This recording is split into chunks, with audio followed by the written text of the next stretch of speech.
Good morning, friends. So I wanted to show you a little trick in terms of getting rid of Japanese beetles, because if you're anything like me in central North Carolina, in central North Carolina gardening, they are a terror and they're very destructive. So this is the kind of damage that you will see. And this is just from a few beetles. So let me show you my method for handling them. It's actually a lot easier if you can get your timing right. You don't have to spray any yucky chemicals. You don't have to get your hands all nasty squishing them. It's a very, very simple little trick. So let me show you. Alright, so to get started here, we have this simple little jar of soapy water. I like a mason jar. I like something with a wide mouth because it allows, it makes things easier. You'll see in just a moment. So if you can come out either very early in the morning or very late in the evening when you can still see. These guys are sort of sleepy. And you can just kind of flick them into the, you can see them in there. So we just get all of them that we can see.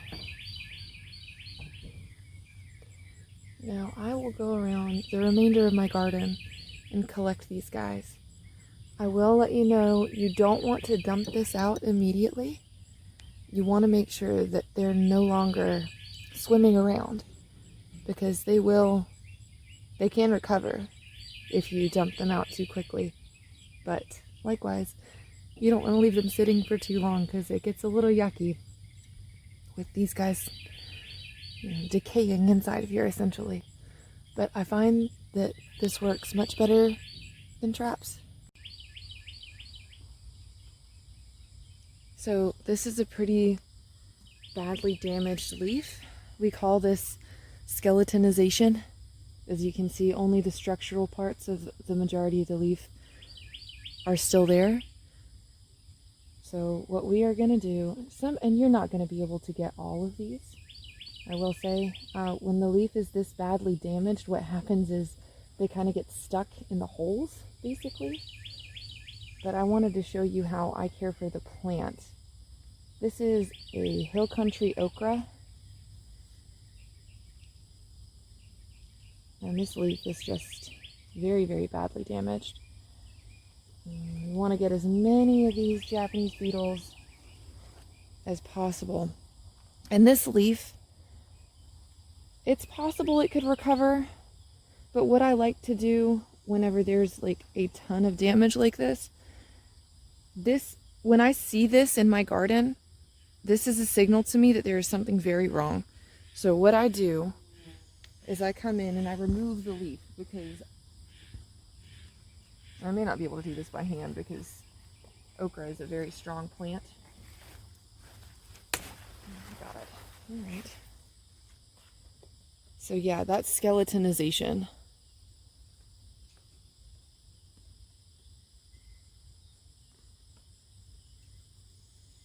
The trouble with the plant being this damaged is it also sends signals to other pests. The plant actually puts out pheromones, and those pheromones cause more pests to show up. So you want to avoid that if possible. But this, as I said, this also helps me to understand that there are, like, removing these leaves helps me to see that it'll help me see new damage a little better instead of seeing old damage and thinking that there's a new pest. And if you notice me dropping my stuff, my waste products on the ground from these plants, I use the chop and drop method, which means I allow the plants to decompose and feed my soil right where they are. I do compost as well, but this is just a bit more, this is more lazy garden style. So I will warn you, after doing this, your hands are they're gonna usually have a bit of a fragrance. So I wouldn't plan on doing this if you don't have the ability to wash your hands immediately afterwards, because you're not gonna want to smell like Japanese beetles. And they do have quite the distinct smell. I'm not sure if you've ever experienced being musked by a snake. It's almost the same kind of scent. It's not the same scent, but it's in the similar realm. So, yeah, I just wanted to show you a little bit more about how I care for plants that have been damaged and my management style. Generally, it's quite hands-off. I try to interplant things. That's part of why I've left. I'm not sure if you can see it from here. That's part of why this marigold is here. They are pest deterrents, ideally.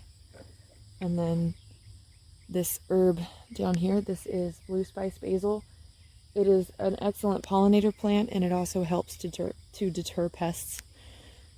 In my garden tours, you will notice that most of my beds are, not all of them, but most of them are varied, as in I have several different types of plants together. Call that companion planting, but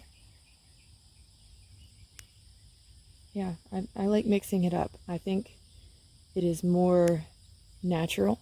If you look in the woods, you don't see just one kind of any tree typically, unless you're in a pine forest, and that's a unique situation. That's a rarity. So we like to keep things diverse around here. What I'm going to do with this jar that now has quite the collection, I'm going to leave it out here for one day. So tonight, as the sun is going down, I'm going to come out here and do the same kind of thing, just to really try and close the loop. And the idea is getting as many as possible. So I'm going to leave this sitting here, and hopefully I'll remember it. It's going to be pretty gross if I don't remember it. I'll let you know. Fermented beetles. Yum. I've just really found that for us, the traps don't work terribly well. They'll work well in terms of getting the beetles actually inside of something that prevents them. Well, it doesn't even prevent them.